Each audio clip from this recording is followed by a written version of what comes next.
춘추 전국시대는 기원전 770년부터 진시황이 중국을 통일한 기원전 221년까지의 시기를 말합니다. 이 시대는 삼국지보다 500년 전으로 중국뿐 아니라 세계사에서도 유례를 찾아볼 수 없는 대혼란의 시기였습니다. 서로 죽고 죽이는 전쟁이 이어졌고 끔찍한 학살과 폐륜이 일상적으로 자행됐습니다. 한마디로 생지옥이었습니다. 그리고 난세가 영웅을 만든다는 말처럼 수많은 영웅이 등장해 활약한 것도 이때였습니다. 그래서 춘추 전국시대는 기괴하고 다양한 이야기거리로 가득합니다. 하지만 이 시대를 제대로 이해하려면 먼저 중국의 초기 역사를 살펴봐야 합니다. 먼 옛날 신화의 시대를 지나 조금 더 역사로 인정받는 시대로 오면 중화 민족의 뿌리로 알려진 황제와 신농 그리고 치우천왕이 등장합니다. 이 세 인물이 활동한 때는 확실치 않지만 일반적으로는 기원전 2700년에서 2600년경이었을 거로 추정됩니다. 물론 이 시기도 신화와 전설이 뒤섞여 있어서 그 속에서 역사적 사실을 유추해야 합니다. 이 중에서 가장 먼저 언급할 인물은 신농입니다. 신농은 소의 머리를 한 반인 반수로 염제라는 이름으로도 알려졌습니다. 하지만 실제로 소머리를 했을 가능성은 희박하고 신농이 다스렸던 부족이 소를 숭배했던 것으로 보입니다. 신농은 백성들에게 처음으로 농사짓는 법과 약초와 독초를 구분하는 법을 알려줬다고 합니다. 신농은 산과 들을 돌아다니면서 눈에 보이는 모든 식물을 직접 먹어봤습니다. 그리고 자기 몸의 반응을 보면서 어떤 것이 약초고 어떤 것이 독초인지를 구분했습니다. 그 와중에 신농은 독초에 중독돼서 여러 번 죽을 고비를 겪었는데 다행히 해독이 되는 풀을 먹어서 목숨을 건졌다고 합니다. 신농은 이 밖에도 불을 사용하는 법과 도자기 굽는 법을 전수했다고 알려졌습니다. 그 덕분에 신농 부족은 한 곳에 정착해 좀 더 안정적인 삶을 살게 됩니다. 한편 동쪽에서는 치유 부족이 세력을 넓히고 있었습니다. 치우천왕으로도 알려진 치우는 괴물 같은 인물이었습니다. 그는 눈이 4개나 달렸고 머리는 구리처럼 단단했다고 합니다. 치우는 또 동이족으로 알려졌는데 일각에서는 동이족이 한민족이었다고 보고 있습니다. 그래서 치우가 한국인의 조상이었다는 주장이지만 학계에서는 이 주장이 인정받지 못하는 분위기입니다. 동이족이 동쪽의 이민족을 폭넓게 아우르고 있어서 특정한 한 종족을 지칭한다고 볼 수 없기 때문입니다. 치유 부족은 모래와 돌을 먹고 살아서 매우 용맹했다고 합니다. 게다가 치유는 안개를 일으키는 도수를 부려서 전쟁에서는 막강한 위력을 발휘했습니다. 신농 부족과 치유 부족은 황하, 중류 일대에서 충돌했는데 전쟁에 더 능숙했던 치유 부족이 신농 부족을 압도하는 상황이 이어졌습니다. 비슷한 시기 오늘날 하남성에서 한 사내 아이가 태어났습니다. 그의 성은 공손이고 이름은 헌원이었습니다. 하지만 이후에 황제라는 이름으로 더 알려지게 됩니다. 그는 굉장히 영특해서 태어난 지 2달 만에 말을 할 줄 알았고 며칠 뒤에는 뜀박질을 했다고 합니다. 시간이 흘러 20살이 되자 그의 비범함을 알아본 백성들은 그를 왕으로 세웠는데 그때부터 그는 황제라고 불렸습니다. 왕위에 오른 황제는 곧바로 능력을 발휘했습니다. 황제는 여러 부족을 통합하면서 단번에 새로운 강자로 부상했습니다. 하지만 더 세력을 확장하려면 신농 부족과의 충돌이 불가피했습니다. 그런데 그 무렵 신농은 노쇠해서 이미 전성기가 한참 지난 상태였습니다. 황제는 신농과 3번의 전투를 벌였는데 마지막 전투인 판천 전투에서 신농의 군대를 완전히 격파했습니다. 참고로 신농의 부하 중에는 형천이라는 특이한 인물이 있었습니다. 그는 황제와 싸우다 목이 잘렸는데 그래도 죽지 않고 유두가 눈으로 그리고 배꼽이 입으로 변해서 싸움을 이어갔다고 합니다. 판천 전투에서 승리한 황제는 신농의 세력까지 흡수하게 됩니다. 하지만 아직 동쪽에는 신농보다 훨씬 더 강력한 치유가 남아있었습니다. 황제는 치유를 상대로 74번을 싸웠는데 73번을 치유가 승리할 정도로 고전을 면치 못했습니다. 하지만 마지막 전투인 탕록 전투에서는 도술과 맹수까지 동원해 치유를 죽이는 데 성공했습니다. 신농과 치유를 물리치고 여러 부족을 통합한 황제는 마침내 천자의 자리에 오르게 됩니다. 이때가 기원전 2697년이었습니다. 물론 황제가 실존 인물이었는지에 대해서는 논란이 있지만 중국에서는 그를 중국 문명의 시조로 보고 있습니다. 시간이 흘러 황제가 죽은 후에도 황제의 후손들은 나라를 잘 다스렸다고 합니다. 특히 성군으로 알려진 요임금과 순임금이 다스리던 때는 중국 역사상 가장 평화롭고 살기 좋았던 시기로 알려졌습니다. 이때가 태평성대의 대명사 요순시대였습니다. 하지만 요순시대에도 해결하지 못한 문제가 있었는데 그것은 황하가 범람하는 것이었습니다. 황하는 매년 범람해서 주변의 농지와 가옥을 침몰시켰습니다. 그래서 그 시대에는 홍수의 피해를 막는 치수 사업이 중대한 과제였습니다. 요임금은 국리 끝에 곤이라는 인물에게 치수를 맡겼습니다. 곤은 제방을 쌓았지만 황하가 범람하는 걸 막기에는 역부족이었습니다. 결국 요임금의 뒤를 이은 순임금은 곤을 파면하고 그의 아들 우에게 홍수를 막게 했습니다. 곤의 아들 우는 제방을 쌓는 대신에 수로를 만들어 물이 다른 곳으로 빠져나가게 하는 방법을 고안했습니다. 우는 집에도 가지 않고 13년간 하루도 빠짐없이 치수 사업에 매진했습니다. 그래서 그는 항상 진흙이 묻어 있어서 사람들은 그를 보고 곰이라고 할 정도였습니다. 13년간의 노력은 결실을 맺어서 마침내 황하가 범람하는 걸 막을 수 있었습니다.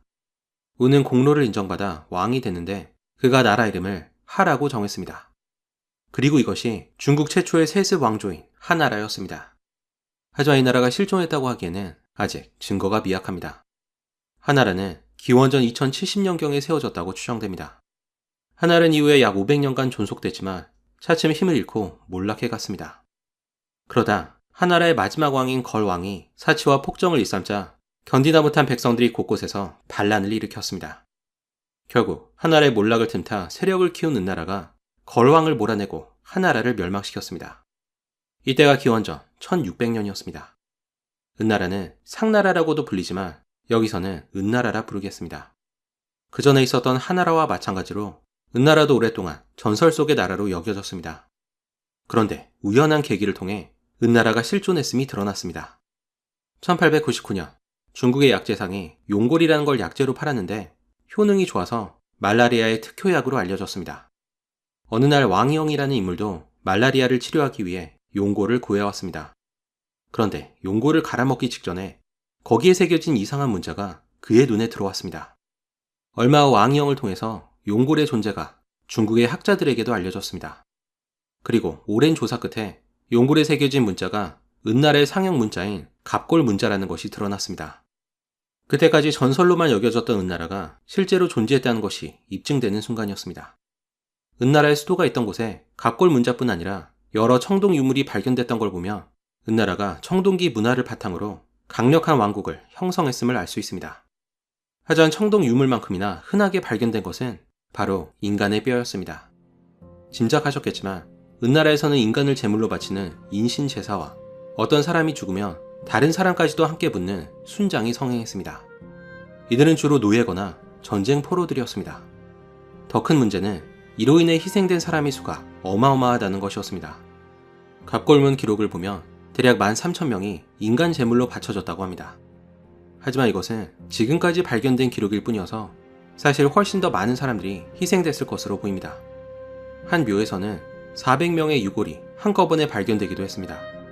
어떤 갑골 문자에는 이런 내용이 적혀 있습니다. 여자를 태워 제를 올릴까요? 소 1000마리, 사람 1000명을 제물로 강의 제사를 지내지 말까요? 잦은 순장과 인신제사는 백성들의 원한을 샀습니다. 그리고 이것이 은나라가 멸망하는 주된 원인이 됐습니다. 은나라는 많은 면에서 그 전에 하나라와 닮아 있었습니다. 은나라도 하나라와 마찬가지로 500년간 지속되다가 마지막 군주인 주왕이 즉위하고부터는 빠르게 쇠퇴하게 됩니다. 하지만 폭군의 전형으로 알려진 것과는 다르게 주왕은 의외로 뛰어난 인물이었습니다. 그는 총명해서 조언이 필요 없었고 힘은 장사여서 맨손으로 맹수를 때려잡을 정도였습니다. 게다가 군사적 재능도 뛰어나서 그가 참여한 모든 전투에서 승리했다고 합니다.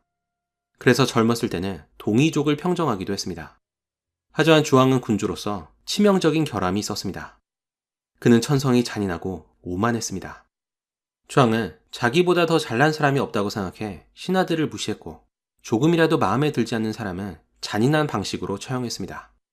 그는 또 막대한 세금을 거둬들여 호화로운 궁궐과 온갖 보물이 가득한 녹대라는 누각을 짓게 했습니다. 이뿐만이 아니었습니다. 주왕은 전국에서 여러 진귀한 동물을 모아 혼자 즐길 수 있는 동물원을 건설했습니다. 어느 날 한 남자가 주왕이 만든 동물원에 몰래 들어갔다가 잡혀서 꼼짝없이 사형에 처하게 됐습니다. 하지만 자초지종을 들어보니 이 남자는 불치병에 걸린 어머니를 치료하기 위해서 곰 발바닥을 구하려 했다는 사실을 알게 됐습니다. 신하들은 모두 그가 효자라면서 감탄했다고 하는데 이 이야기는 주왕의 귀에까지 들려왔습니다. 얼마 후 주왕은 그 효자를 자기 앞으로 데려오게 했습니다. 그리고 맨손으로 그를 때려 죽였습니다. 효자건 뭐건 간에 허락 없이 자기 동물원에 들어온 게 기분 나쁘다는 것이었습니다.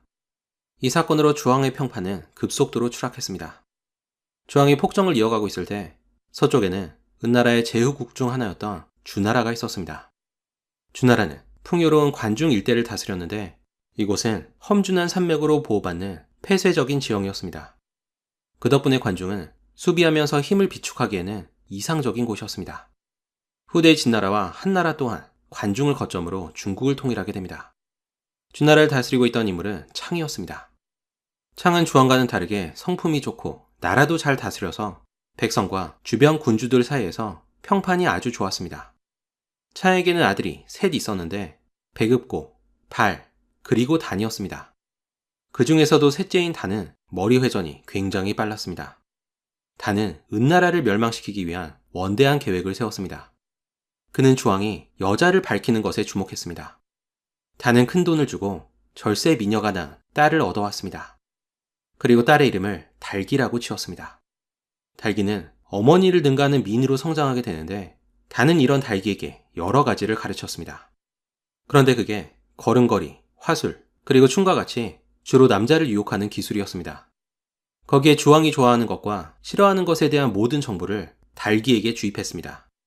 시간이 흘러 엄청난 미인으로 성장한 달기는 은나라 주왕에게 바쳐지게 됩니다.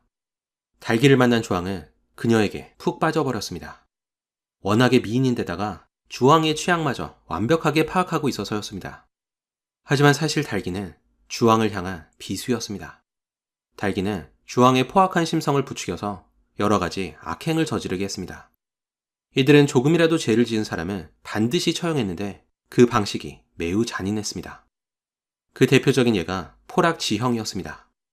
주왕은 제수들에게 쇠기름을 바른 구리 기둥을 맨발로 걸어가게 했고 기둥 밑에는 뜨겁게 불을 지폈습니다. 그리고 만약 무사히 기둥을 건너면 죄를 용서해주겠다고 약속했습니다. 하지만 기둥을 건너려고 한 사람들은 전부 미끄러져서 불 속으로 떨어졌습니다. 끔찍한 광경이었지만 주왕과 달기는 이를 바라보면서 몹시 즐거워했다고 합니다.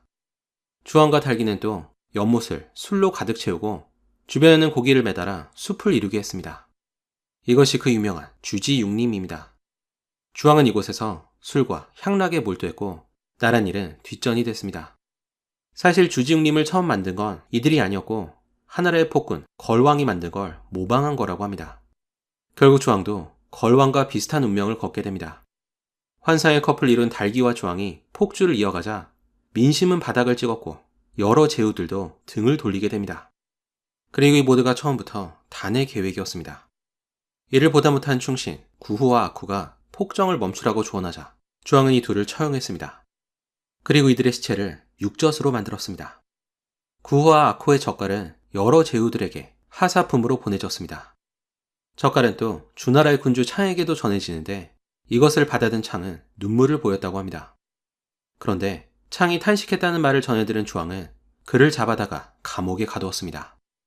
창이 감금되자 그의 맏아들이었던 백읍고가 찾아와 아버지를 풀어달라고 애원했습니다. 하지만 주왕은 백읍고를 죽여서 곰탕으로 만들었습니다. 그리고 그것을 그의 아버지 창에게 하사해 마시게 했습니다. 창은 자신이 받아든 게 아들의 몸이라는 걸 알았습니다. 그런데도 그는 주저없이 고깃국을 들이켰다고 합니다. 조금이라도 싫은 티를 내며 그걸 빌미로 죽임을 당할 걸 알아서였습니다. 그러면 복수할 기회도 사라지는 것이었습니다. 그런 사이에 주나라에서는 어떻게 창을 구출할지를 놓고 궁리를 하고 있었습니다. 창에게는 강태공이라는 신하가 있었는데 그는 비범한 인물이었습니다. 강태공은 지금의 산둥반도 출신으로 농업을 전파했다고 알려진 신농의 후예로 알려졌습니다. 그런데 당시에는 가문이 몰락해서 아내 마씨와 함께 가난한 생활을 하고 있었습니다. 아내가 강태공의 뒷바라지를 하고 있었는데 강태공은 돈벌이는 하지 않고 공부에만 몰두했다고 합니다. 그래서 집안은 계속 가난해졌고 아내의 잔소리는 늘어만 갔습니다. 그래도 남편이 어디서 작은 벼슬이라도 할 수 있을 거라는 아내의 기대는 점점 나이가 들어서 노인이 될 때까지 이루어지지 않았습니다. 생활고가 계속되자 부인 마씨는 남편을 버리고 떠나게 됩니다. 그 후 강태공은 종업원이나 점쟁이 생활을 하면서 근근히 살아갔습니다. 하지만 그런 강태공에게도 기회가 찾아왔습니다. 주나라의 군주 창을 만난 것이었습니다. 어느 날 창은 사냥을 나갔는데 우연히 낚시를 하고 있던 강태공을 만나게 됩니다. 그리고 그가 범상치 않은 인물이라는 걸 알아본 창은 강태공을 스카우트하게 되는데 이때 그의 나이 70이었습니다. 이후에 그가 낚시할 때 굽은 바늘이 아닌 고진 바늘을 사용했다는 말을 들은 단은 그분은 고기를 낚은 것이 아니라 세월을 낚은 것이다 라는 유명한 말을 남겼습니다. 이제야 인생이 풀리려고 하는데 얼마 살지 못하겠다고 생각하신다면 걱정하실 필요가 없습니다. 기록에 따르면 강태공은 130살까지 살다가 신선이 됐다고 합니다.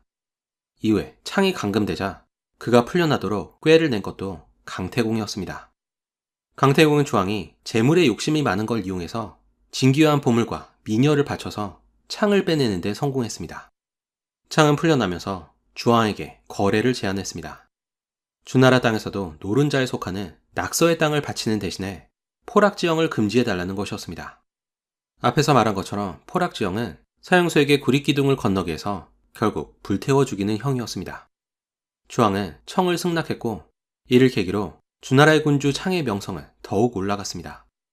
주나라로 돌아온 창은 강태공과 힘을 합쳐서 여러 인재를 등용하고 군사활동을 벌여 힘을 키웠습니다. 그러면서 점점 더 많은 제후들이 주나라에 힘을 보태게 됩니다. 그렇게 주나라는 차근차근 앞으로 있을 전쟁에 대비했습니다. 그런데 창이 주왕을 벌하기도 전에 병으로 세상을 떠났습니다. 그리고 창의 아들 발이 왕이 되는데 그가 주나라의 무왕이었습니다. 무왕이 아버지의 뒤를 잇자 여러 제후들이 주나라에 합류했습니다. 그러자 무왕은 군사를 크게 일으켜서 은나라로 향했습니다. 하지만 이들을 말리는 형제가 있었는데 바로 백이와 숙제 형제였습니다. 이들은 사실 고죽국이라는 나라의 왕자들이었습니다. 백이와 숙제는 정말 의로운 형제였다고 합니다. 너무 의로운 나머지 서로에게 왕위를 양보하다가 끝이 나지 않자 그냥 둘 다 왕위를 포기하고 함께 떠돌이 생활을 할 정도였습니다. 백이와 숙제 형제는 아무리 주왕이 나쁜 짓을 저질렀다고 해도 신하가 천자를 죽이는 것은 잘못된 일이라면서 군의 행렬을 막아섰습니다. 앞에 있던 군인이 형제를 죽이려고 하자 강태공이 이들은 의인이라면서 그냥 보내줬다고 합니다. 하지만 무왕은 아직 승리를 확신할 수 없어서였는지 군을 철수하고 다음 기회를 노리기로 합니다. 그리고 다음 기회는 금방 찾아오게 됩니다. 한편 주왕과 달기는 날이 갈수록 잔혹해졌고 사람을 함부로 죽였습니다. 주왕에게는 비간이라는 충신이 있었는데 그는 기회가 있을 때마다 달기를 멀리하라고 조언했습니다. 그러자 앙심을 품은 달기는 주왕에게 이렇게 말했습니다. 성인의 심장에는 7개의 구멍이 있다고 합니다. 비간의 심장에 과연 구멍이 7개가 있는지 확인하고 싶습니다. 그래서 주왕은 비간의 몸을 잘라서 심장을 확인했습니다. 당대 최고의 성인으로 인정받던 비간이 죽자 주왕에 대한 불만이 극에 달했습니다. 그러자 마침내 때가 됐다고 판단한 무왕은 다시 군을 일으켜 은나라를 공격했습니다. 무왕이 전쟁을 선포하자 평소 주나라에 불만을 품고 있었던 강족, 촉족, 복족 등 여러 부족들과 전국의 제후들이 무왕을 돕기 위해 달려왔습니다. 특히 강족은 은나라에 치를 떨었던 것 같습니다. 기록에 따르면 많은 강족이 은나라에 사로잡혀 노예가 되거나 인간 제물로 바쳐졌다고 합니다. 무왕의 부름에 응답한 병력은 모두 4만 5천 명이었습니다. 마침 은나라는 동이족과의 잦은 전쟁으로 지쳐 있어서 허를 찔린 셈이었습니다. 하지만 여전히 유리한 쪽은 은나라였습니다. 은나라는 급한 대로 노예들로 군대를 구성했는데 이들의 수가 무려 70만 명이었다고 합니다. 은나라 병력이 과장됐을 거라고 의심되지만 일단 기록이 그렇습니다. 얼마 양군은 모갸라는 곳에서 맞붙었습니다. 은나라는 수적 우위에 있었지만 병사 대부분이 전혀 싸울 의지가 없는 노예들이었습니다. 게다가 주나라는 폭군을 타도한다는 명분이 있었습니다. 그래서 막상 전투가 시작되자 은나라 병사들은 오히려 주나라 편으로 돌아섰습니다. 모기아 전투에서 승리한 주나라군은 기세를 몰아 은나라의 수도인 조가를 함락했습니다. 은나라는 그렇게 역사 속으로 사라지게 됩니다. 은나라 주왕은 사로잡히기 전에 보물 창고인 녹대로 올라갔습니다. 그리고 그곳에 불을 지펴서 스스로 타 죽었다고 합니다. 무왕은 주왕의 시체에 3발의 화살을 쏜 후에 목을 잘라 효시했습니다. 하지만 아직 달기를 어떻게 처리할지에 대한 문제가 남아 있었습니다. 사실 달기는 주나라가 은나라 주왕을 물리칠 수 있었던 1등 공신이었습니다. 하지만 또 수많은 악행과 죽음의 원인이기도 했습니다. 결국 달기 또한 처형됐고, 무왕은 주왕에게 했던 것처럼 달기의 몸에 3발의 화살을 쏘고 목을 효시했습니다. 이때가 기원전 1046년이었습니다. 지구 반대편에서는 트로이가 멸망하고 다윗이 왕이 된 시기였습니다. 한편 전쟁에 반대했던 백이와 숙제의 형제에게도 은나라가 멸망했다는 소식이 들려왔습니다. 그러자 이들은 주나라에서 나는 더러운 곡식은 먹지 않겠다고 다짐했습니다. 이 형제는 다음과 같은 시를 남겼습니다. 저 산에 올라 고사리를 캐내 무력으로 무력을 대신하고도 그 잘못을 모르는구나. 신농과 우 그리고 하나라 때는 호련히 지나갔으니 우리는 앞으로 어디로 돌아가야 하는가. 이제는 죽음뿐, 우리의 운명도 여기까지구나.